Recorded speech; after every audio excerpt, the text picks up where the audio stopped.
Hi, this is Doug Howard, president of Growth Team Strategies, and I'm here today with Kathi Fleck, one of our senior consultants, on the next episode of our podcast, Selling the Dream, talking about issues that business owners should be thinking about when they're thinking about transitioning their business at some point in the future. How are you today, Kathi?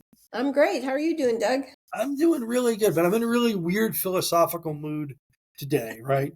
And so I'm thinking about how weird is the world that we live in, right? It's really weird right now, isn't it? It is. Yeah, There's I mean, always times when it is weird. yeah, I mean, just strange things. People are trying to read the tea leaves, right?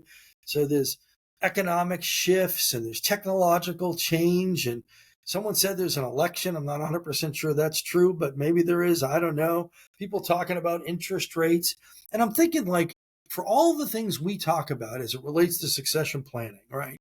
We talk about putting a plan in place and figuring out who your successor is and working through all these contingencies. It's almost like when I'm thinking about that, I think about it in a very calm environment, right? But right now we're in a really weird environment. So how do hmm you think, just if you've you think back to when you were selling your business, I'm kind of thinking back to mine. It's you know, how would things have been different if you were in the environment we're in today, right? We had some of the uncertainty that we've had today.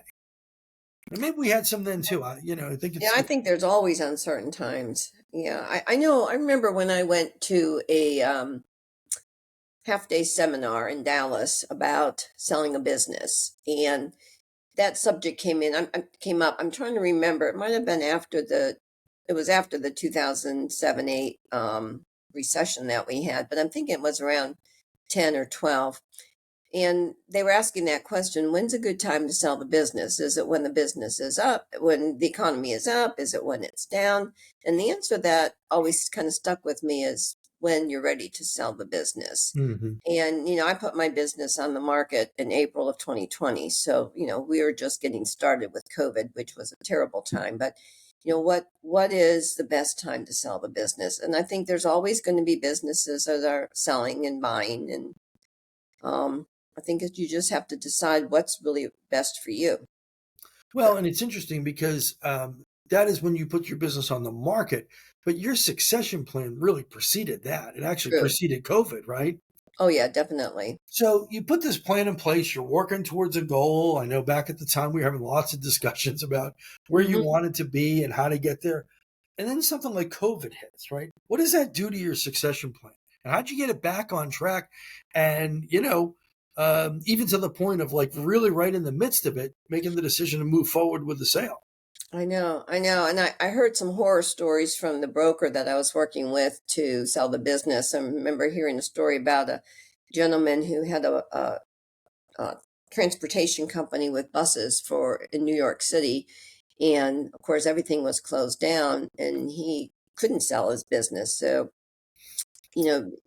for me, it worked out. Remodeling seemed to increase, but you never know. You never know. And even when I was preparing, there were things that I was doing and putting a lot of time into the processes. And I thought, I could just still run the business without doing this. I'm putting all this time into it. Is it really going to matter? And I just kept pushing along, and we don't know. We really Yeah. don't know. Yeah. I feel like people need to think about the succession planning process in a broader perspective, right? First of all, hmm we know it takes a long period of time. That's why we talk about things like 5 years to go and things that you need to do over multiple years and things like that. I think the first thing, and I really appreciate what you said about, the right time is the right time for you. The first thing is not to panic by what you're seeing in front of you right at the moment, Right. right? You know what I mean? It's like you probably don't want to try to sell your house in a tornado.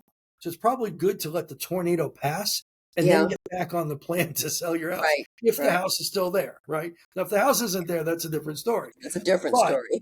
that is a different story. But, I think for a lot of businesses to really say, okay, sure, there may be a disruption. 2024 might be a really good year in some industries. It might be really weird or slow or difficult in other industries.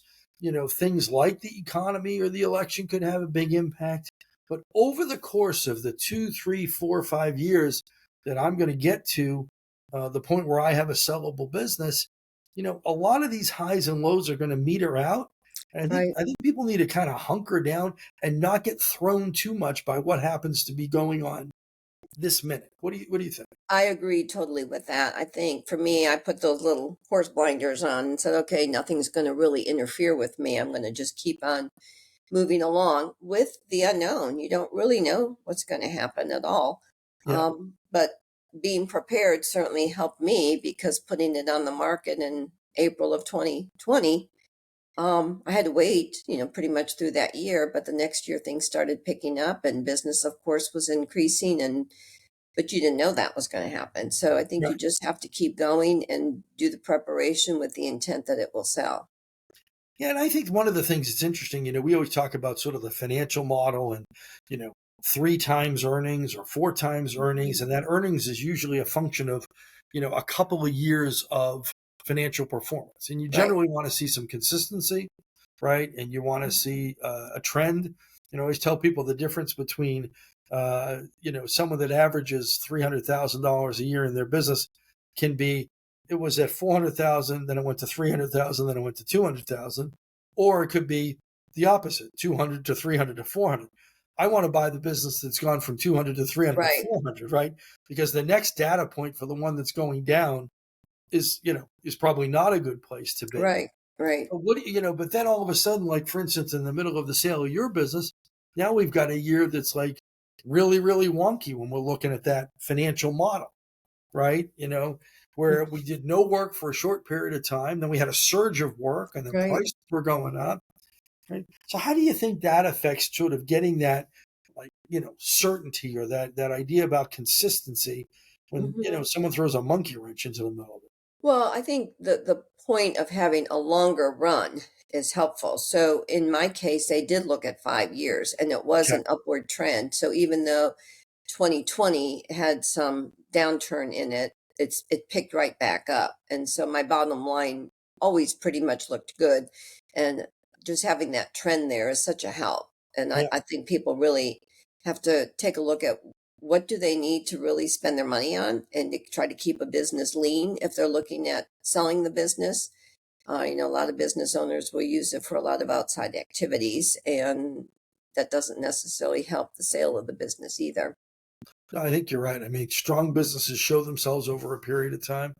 I Hmm. also encourage people sometimes when they're looking at that data to take out that one year that's like really weird and see if the line makes Hmm. more sense. I Hmm. think there are a lot of people last year that were like, "Oh, I'm down from the year before." It's like you're not really down from the year before. You're down from a crazy year that was a huge surge. But if you Yeah. actually look at 18, 19, 20, 23, 24, like the line was more consistent Yeah. than that one crazy year, high or low, would Hmm. lead one to think. You know what I mean? Yeah, I think the banks who, if they're borrowing money or anybody who's buying a business is going to look at a bigger trend, and Yeah, there's always reasons for it. So if you see a crazy year, they can probably see that elsewhere as well. It's not just your business, yeah. especially if there's enough business at the time that they're selling that it's going to offset that. Well, and I think that's a really good point too. And it makes it even more important to do exactly what you're talking about, like get your overhead under control, get your personal expenses out of the business. If you have to look at a wider range of time than maybe you originally thought you were going to, you want to make sure that those years also tell the right story, Mhm, mhm, and right? maybe the time frame that they want to sell the business isn't going to work. Like you mentioned, looking at houses, we had that surge in house prices. Well, now things have settled a bit and houses are staying in the market longer. So maybe a business will do the same. But I think if they can just keep riding it and, you know, I don't know, for me, I know I bring this up a lot, but I always need some outside help to kind of keep my head straight. So whether it was a business coach or we were working together during that time, or the broker or the financial experts, is just to Yeah, kind of keep my head straight because you're just too close to the business. yeah, yeah. No, I think that's true. All right. Well, I think that's an important thing, though, especially in years like this, to just take a step back, look at a broader range of time, look for that consistency, shore things up, and I always tell people a good pilot in turbulence knows how to react, but Hmm. not how to overreact, Right. right? Because it's the overreaction sometimes that causes the worst results, Yes, I agree. right? Yeah. And so we definitely have some turbulence out there, Hmm. but I think people have the ability to navigate it if they they take some of those perspectives. Yeah. Yeah. Yeah. All right. Kathi, thanks so much for being here today. It's always Thank fun. you. Thank And you. I can only imagine the millions and millions of people that are listening to this and the impact that we're having globally on businesses that will sell all over the world. Do you think about that often? I have it. You take care of it for me. I do. I do. All right. Thanks so much. And this is Selling the Dream. And we'll see you again next week. Thank you for listening to the Selling the Dream podcast starring Doug Howard and Kathi Fleck. Both Doug and Kathi have built and sold successful businesses and hope this podcast will help other small business owners do the same.